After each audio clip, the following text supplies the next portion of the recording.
हा विजय खऱ्या अर्थानं माझ्यावर सर्व घटकातील सर्व स्थळातील सर्व जाती धर्माच्या लोकांनी जे प्रामाणिकपणे माझ्यासाठी काम केलं, स्वतः समजून त्यांनी काम केलं आणि निश्चितच हा एक नव्या विचारधाराचा विजय आहे असं मी या ठिकाणी म्हणतो. निश्चितच आपण जर बघितला तरी लोकांनी या ठिकाणी महायुतीला नापसंत केलेलं असं चित्र स्पष्टपणे दिसते, कारण आमच्या महाविकास आघाडीच्या काँग्रेस पक्षात 3 सीटा या ठिकाणी आलेल्या आहेत.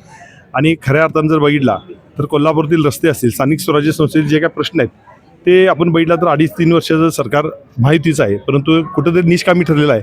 म्हणून तर ह्या ठिकाणी बरेच कामं आपल्याला पेंडिंग दिसतील.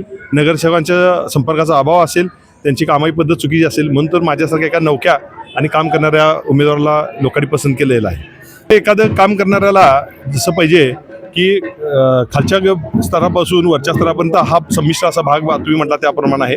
आणि निश्चितच झोपडपट्टीपासून उच्च प्रभूपर्यंत हा भाग विखरलेला आहे.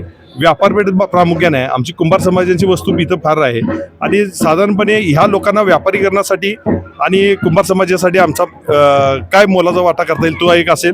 झोपडपट्टी असेल किंवा मागासवर्गीय प्रभाग म्हणून तिथं काही उपाययोजना करता येतील ते आम्ही प्रामुख्याने बघणार आहे. आणि स्थानिक स्वराज्य संस्थेच्या बाबतीत रस्ते, गटारी, पाणी याच्या व्यतिरिक्त रोजगार निर्मिती आणि व्यसनमुक्ती ही फार महत्त्वाची गरज या ठिकाणी मला वाटते. त्याला आम्ही जास्त करून प्राधान्य देणार. पुराच्या पाण्यात हा परिसर वेढला जाते, त्याच्यावरती पण उपाययोजना करता येईल का? निश्चित आमचा त्यात असेल, कारण मी गेली 3 पूर ह्या ठिकाणी मी स्वतः राहत असतोय, त्यामुळे मला जातीनिशी पुराचे सगळे प्रश्न माहीत आहेत. पूर काय तो ते पण मला माहीत आहे, रिझन्स माहीत आहेत, त्याच्यावर आमचा अभ्यास झालेला आहे. आणि पुरात काम केलं असल्यामुळं माझ्यासारख्या एखाद्या कार्यकर्त्याला एक नगरसेवक म्हणून संधी मिळाली आहे की महापालिकेत त्यावर एक उपाययोजना करण्याची फार मोठी गरज आहे. ती निश्चितपणाने करून येणाऱ्या भविष्यात आपल्यालाच ती दिसेल की मी काय पद्धतीने काम करणार.